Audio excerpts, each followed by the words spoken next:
欢迎来到巴巴娱乐呀频道，请订阅频道，所以大家不要错过当天最热门的新闻。我们今天的时事通讯包括以下内容：这会是肖战杨紫最后一部古偶吗？作为一个从战长沙起就对杨紫有好感的普通观众，单纯觉得有点可惜。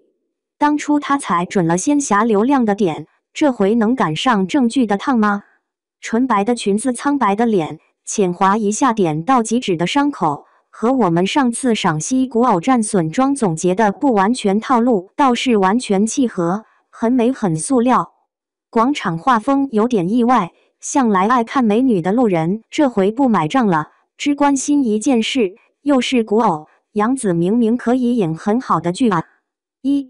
这话里有对杨紫的惋惜，还有对古偶仙侠剧的恨铁不成钢。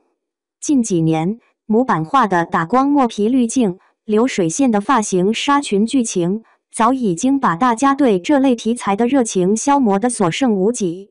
如果沉香如屑真有什么过人之处还好说，很可惜，她没有。妆造平平无奇到可以丝滑融进任何一部仙侠剧，墨皮白净光滑的在水煮蛋的脸上，没有一丝人类脸上该有的沟壑，生怕给人看到任何一个毛孔。剧情：少年游侠唐周和正义少女颜淡边打怪升级，边记起了俩人前世还是战神和汉诞仙子时错过的情缘。最后他们解开误会，有情人终成眷属，一起守护了天下苍生。生生世世，狗血虐恋，拯救人间，不能说毫不相关，只能说和其他仙侠剧如出一辙，从开头就能一眼望到结尾。当然，古偶和仙侠并非一无是处，帅哥美女在异世界虐恋情深，作为一种生活的调剂永远有市场。前有《仙剑奇侠传》席卷影视圈，后有《花千骨》三生三世十里桃花再次带起风潮，这股风多大？都2025了，还有无数待播的古偶仙侠。但近2年，这类剧因为太套路，影响力大不如前。打响今年仙侠第一炮的 S+ 极大制作镜双城，目前看是彻底哑火。不可否认，古偶仙侠辉煌过，但它的巅峰时期已经过去了。以前大家爱看演员上天，现在更想看他们重回人间。去年到现在有水花的电视剧，不管是革命历史题材的《觉醒年代》、年代剧《山海情人世间》，还是视角题材新鲜的《对手开端》、小而美的《我在他乡挺好的爱很美味》，他们都有种古偶仙侠剧不具备的质感。这种质感不在于滤镜多精美，而是在于从里到外的真实感。这种真实是演员素面朝天，皱纹明显，内核不拘泥于情爱，借家长里短以小见大，完美无瑕，如像鲛人一般的仙男仙女，以拯救天下苍生为名爱不完，真的看麻了。沉香如屑想逆天改命难，于杨紫沉香如屑确实没有值得接的理由。刘震云在开拍吧说，他写新小说如果觉得很有把握，那这部小说一定不会写，因为大概率会是以往作品的重复。这个道理放演员身上同样成立，不然不会有那么多演员成天嚷着要演不一样的角色。也不是说一定要遍地开花，如果能把一类角色研究到极致，当然算你厉害，比如霸总专业户王耀庆。而古偶仙侠剧主角大都有着类似的单薄人设，重复性非常强，对于演员来说没办法提升演技，不具备挑战性。更何况杨紫在香蜜里已经把锦觅带到了天花板高度，颜淡能有多大可能玩出花泥？当初香蜜沉烬如霜爆火后，杨紫接的所有戏里，只有一部大概率播不出的清簪行式古装。再演沉香如屑，更像是一种没有意义的浪费和消耗。这些东西观众看得明白，杨紫和她粉丝自然门儿清。所以一开始沉香如屑找来，杨紫本人婉拒，粉丝不约。女主角是转了景甜，又转白鹿，兜转一大圈，最后还是欢瑞自家人养子被3个公章按头，赶鸭子上架去奶新太子了。从头至尾，养子都保持着沉默，只在杀青那天发了一条动态。1个月后，养子和欢瑞合约期满，不再续约，顿时粉丝们喜大普奔。粉丝不满欢瑞完全能理解，整整6年，欢瑞给养子的只有分手剧《沉香如屑》，还有扑香惨烈的《龙珠传奇》《青云志天机之白蛇传》，说3部自制剧，总之资源很虐。但剧拉胯归拉胯，很难说他们完全没有作用。青云志之前，童星出身的养子很长时间都无戏可拍，即便有戏也获益有限。山影和央视出品的《战长沙》当时口碑很好，放现在照样是妥妥的爆款。养子在里头挑战了从少女到少妇的胡湘湘，演技足够亮眼，却少有人关注到，甚至很多人是在相密之后才知道养子演了这部剧。大秧歌收视优秀，但农村戏题材根本没年轻人关注。欢乐颂里不讨喜的邱莹莹火是火了，养子也因为大家对角色的又爱又恨被撕得蛮厉害。那段时间用养子自己的话说，是被动被选择的。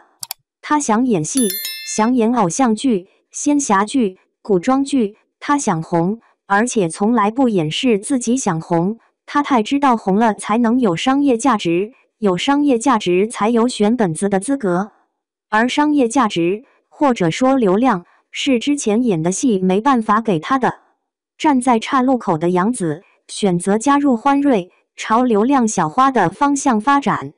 15年之前，欢瑞的《宫锁心玉》《古剑奇谭》等爆款古偶仙侠剧，打造出了顶流杨幂、李易峰，手上还握着《诛仙》《盗墓笔记》等大 IP 的版权。15年恰逢花千骨大热，开启了仙侠网文改编的时代。对于以古偶仙侠见长的欢瑞来说，毫无疑问掌握了流量密码。欢瑞不能说没有诚意，给养子的第一块饼就是改编自《诛仙》的《青云志》，拉上当时炙手可热的赵丽颖、李易峰主演，让养子饰演白月光、陆雪琪。虽然剧播后养子被嘲长得不好看，不符合冰山美人，但还是靠着演技收割了一些观众，同时让他敲开了仙侠的大门。天机之白蛇传说，你可以笑养子的白蛇没有妖气，没有灵气，但不能否认他的演技和爆发力。这场绿幕哭戏都不需要特效，光是对着空气撕心裂肺就能把人给看哭。很多网友刷到这段花絮后跑去追了剧。这些口碑算不上好的剧，没有让养子立马晋升流量，但让他走向了年轻观众，刷新了大家对他的小雪滤镜，证明了他演仙侠剧的可能性。一个不知道算是冷知识还是温知识的知识相密的总导演和青云志是同一个。当初养子进欢瑞演仙侠，说他不爱惜羽毛的声音很多，而如果没有走这一步，就像养子自己所说，他或许已经消失在娱乐圈。迫于压力接下沉香如屑，或许也有还欢瑞人情的意思在，从此体面分手，各走各的道。3相密之后，亲爱的、热爱的让养子再火了一把，1月成为头部流量小花。流量这条路，养子是走通了的。他拍女心理师余生，请多指教，搭档的都是当红流量小生，一部播出的时候讨论度够大，另一部被压着没播，但期待值很高。这期间养子不是没尝试其他角色，烈火英雄他是防火监督员王璐，跟张家辉合作的电影《沉默的证人》里，他是实习法医乔林。去年年底杀青的电影《猎毒》，他饰演卧底潜入贩毒集团的女缉毒警，播了的不说毫无水花，但反响都很一般。只能说时也运也，古偶仙侠跌下神坛，证据当道。现在的小花小生都想搭上正午阳光的车，养子几年前就已经享受到了这种待遇。可惜的是，养子走青衣路子的时候，正剧没在年轻群体里成为主流。等他在流量里摸爬滚打，站上金字塔顶端，主流又是另一番景象。如今要想重回越发拥挤的正剧市场不容易，从一条道走到另一条道，牵扯的因素太多，公司的资源、过往作品累积的人脉、正剧对流量演员的考量，从前所有力气都往流量上使，打响了这个招牌，找上门来的自然也都是流量作品。此时换道无异于另起一座高楼，这种事不是一朝一夕能成的。当年和杨紫一起拍了《青云志》，吃到流量红利的李易峰，早从《青云志2》后就一直在尝试转型。犯罪悬疑电影《心理罪》，年代剧隐秘而伟大，火箭军题材的号手就位。这么些年他拍的片子不算多，但角色类型都不重复，然而效果平平无奇。说他转型成功，不见得。